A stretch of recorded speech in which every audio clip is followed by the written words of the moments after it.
I'm Elizabeth at A Literary Princess, and today I am doing a video that was inspired by Alana Estelle, who is another booktuber. Her channel is wonderful. You should definitely go check her out.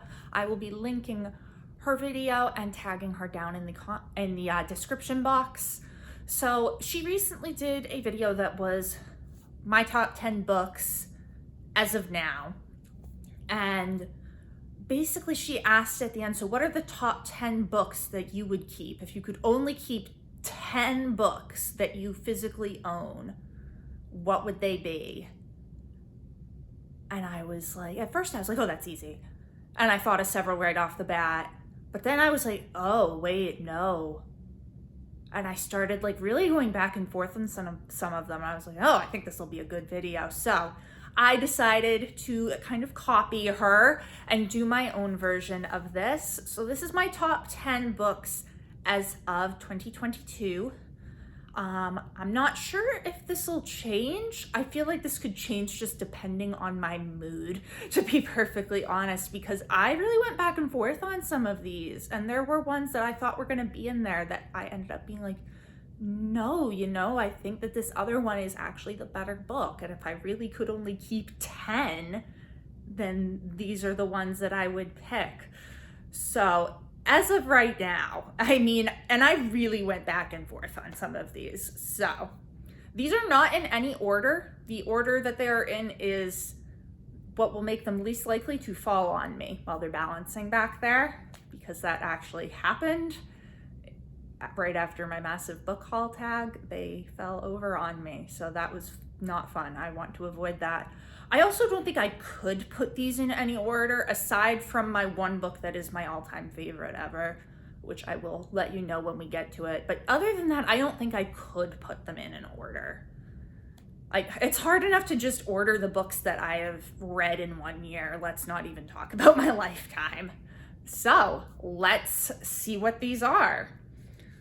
First up, we have Confessions of an Ugly Stepsister by Gregory Maguire. I think I have talked about this before on my channel. This is a retelling of Cinderella set in Holland in the 17th century during the tulip fever. So the Cinderella character is Clara, who is convinced she's a changeling. And then her stepsisters are Iris and Ruth.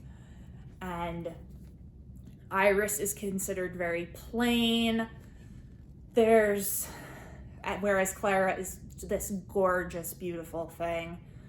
So there's a lot of secrets. There's a lot of art and painting in this. There's a lot of tulips, as you might imagine.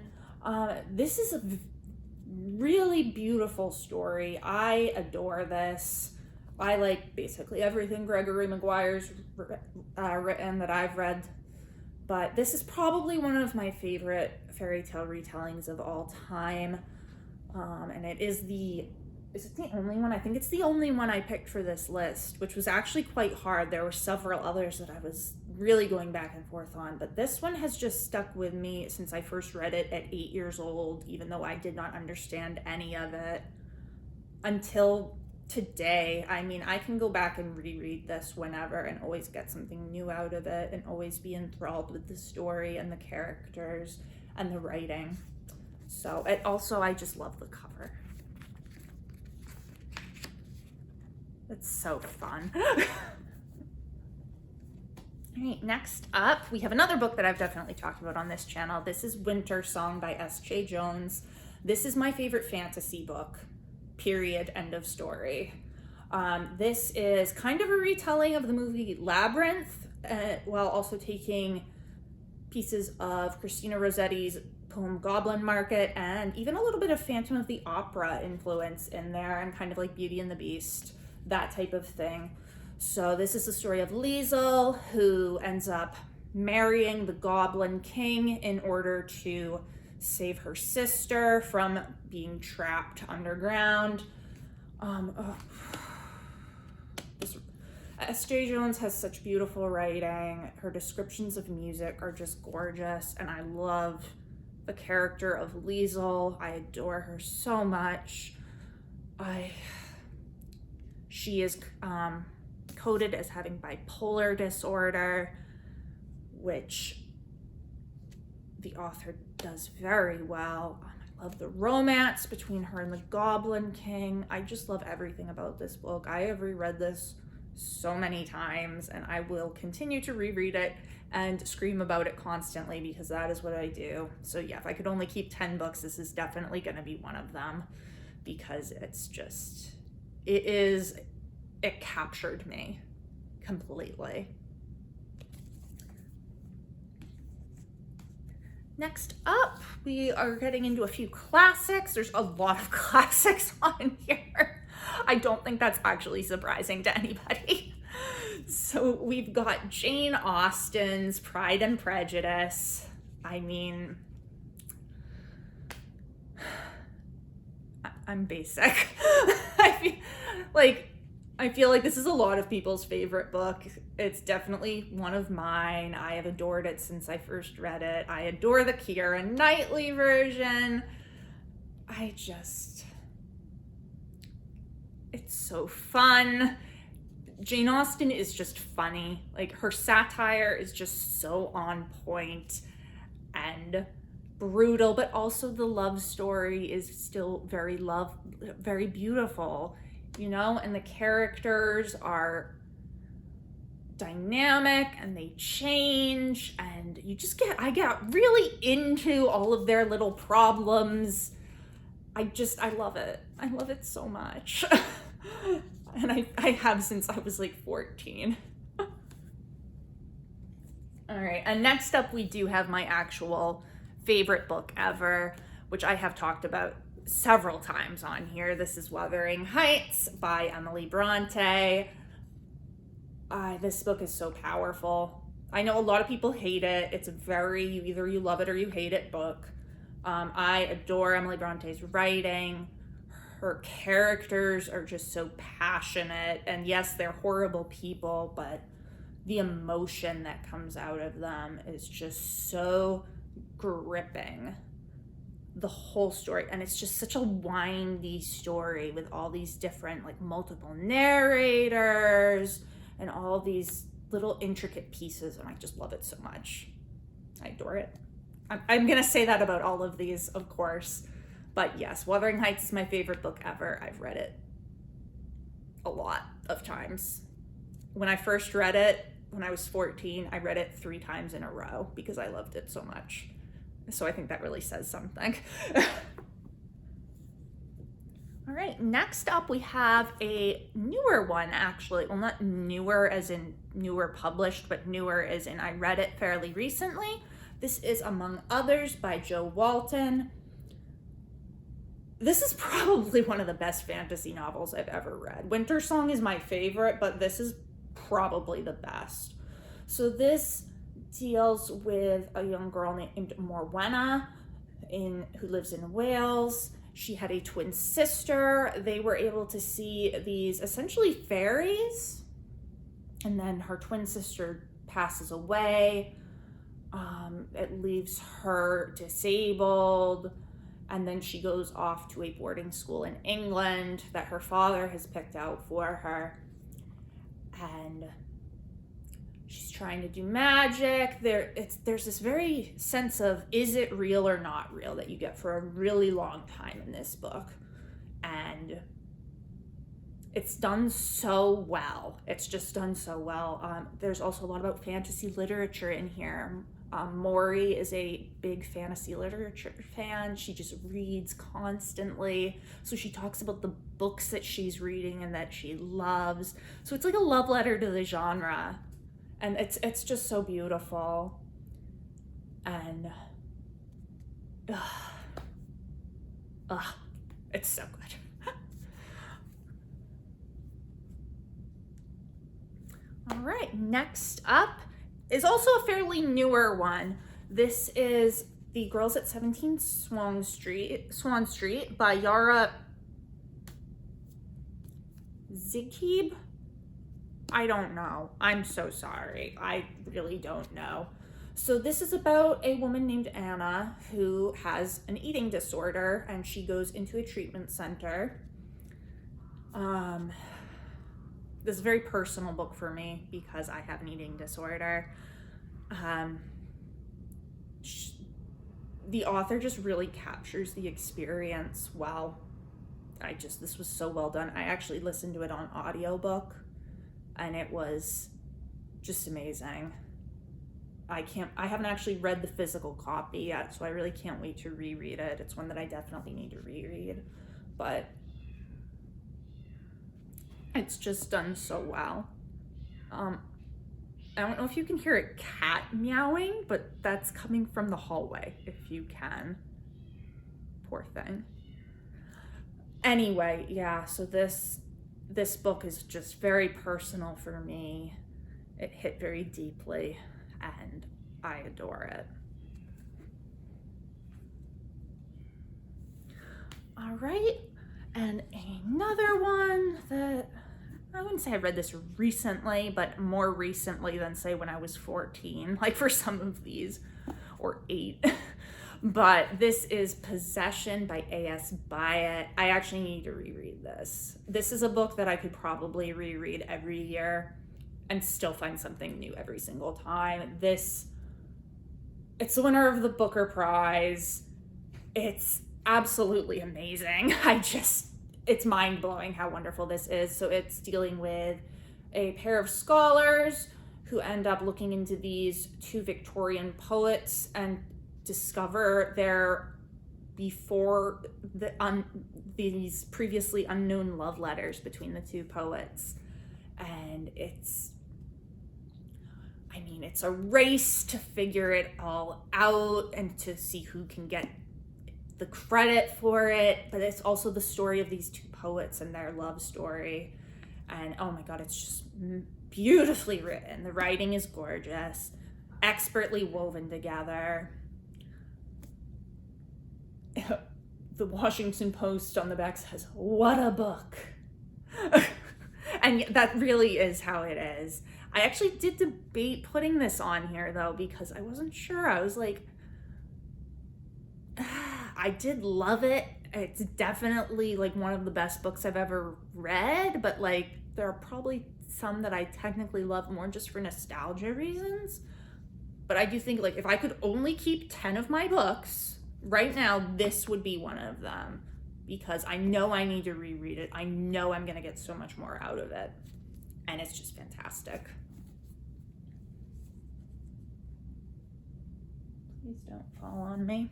All right, next up, we have The Secret History by Donna Tartt. This is kind of the like foundation of the dark academia subgenre, which is a subgenre I love.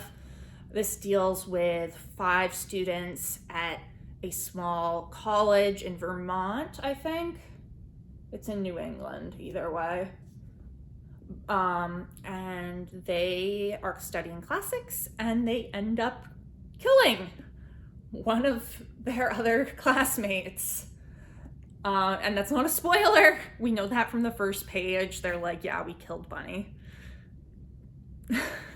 Which, it's a exploration of why they did it and what brought them to this point. And I mean, this book is brilliant. It's another one. You can reread it over and over again, and you will always get something new out of it. I'm kind of due for a reread. I think I just reread it like 2 years ago, and I'm already due for another reread. But it's so good, so well written. The characters are just so well drawn, and they're not likable people. I just want to make that clear. I'm big on books about people that aren't likable, apparently, but like they all have some serious major flaws, but just seeing their group dynamic and how their personalities all work with each other and how it affects the outcome is just so fascinating. There's so many references to classical literature in here. I'm not really knowledgeable in that, so I probably wouldn't have even gotten half of them, but I know they're there. I've heard other people talk about them. So this book is just brilliant. It's brilliant. next up, we have another classic. This is The Tenet of Wildfell Hall by Anne Bronte. I think I did talk about this in a book haul. I'm not sure how much detail I went into it. But this is Anne Bronte's second book. It deals with a woman named Helen who leaves her alcoholic, abusive husband and takes their son with her and basically runs away and goes into hiding because you really couldn't get a divorce at that time. This is groundbreaking for the time. People didn't do that, and they definitely didn't write about it. So it's so good. It doesn't get nearly enough attention. Like, people are always talking about Jane Eyre and Wuthering Heights, but no one ever talks about poor Anne and Tenet of Wildfell Hall. But this is such a feminist book. It's so good. It is a little slow to start because it's a frame narrative, kind of like Wuthering Heights, and Gilbert Markham isn't really as engaging as, say, Lockwood from Wuthering Heights is, but Helen's story is just so wonderful. In fact, that this exists is so important, and it's just beautiful, and everyone should go read it, and that's what I always say about this book.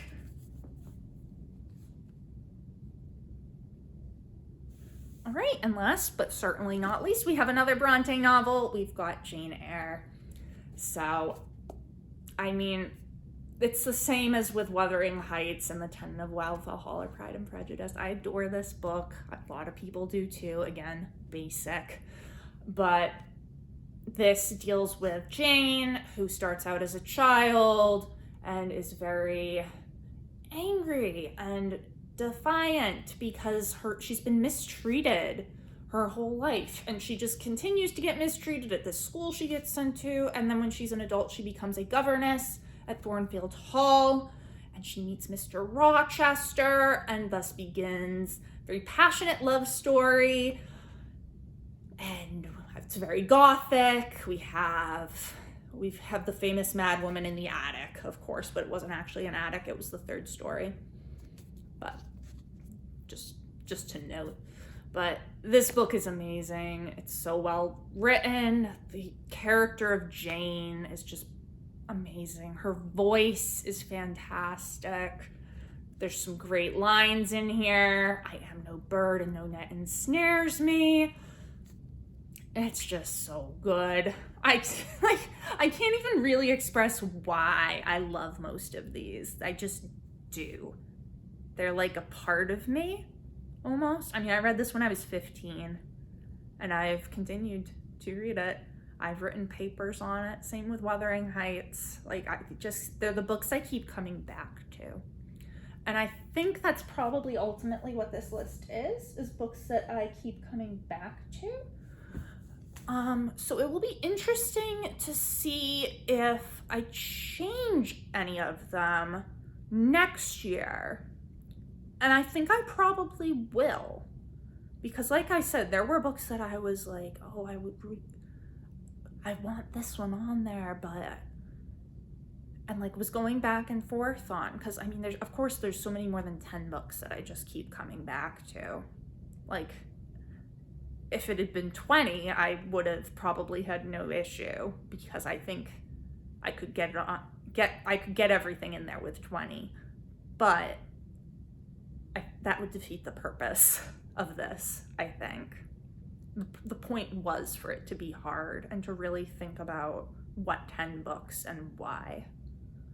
So these ones just all bring out these emotions in me and they draw me in and they keep me coming back over and over again.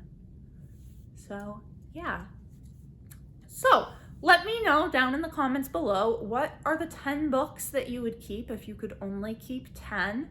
Have you read any of these books that are on my list? What did you think of them?